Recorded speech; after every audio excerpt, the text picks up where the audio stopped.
নমস্কাৰ, মোৰ নাম মধুপ্ৰীতা সৌন্দৰ্য কলিতা। মই গুৱাহাটীৰ পৰা কৈছো।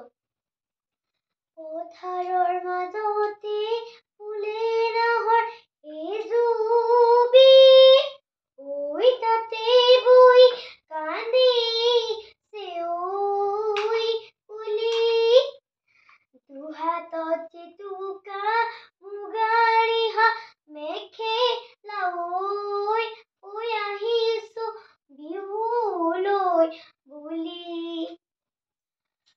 বজোৱাচোন ঢোলেটি, ককাইটি, নাচোনো হালি জালি, ককাইটি। কিনো ঢোলৰ অমিয়া, কিনো ঢোলৰ অমিয়া মাত, মুগাৰে সাজ পিন্ধিলো ককাইটি, খোপাত কপৌ গুজিলো ককাইটি।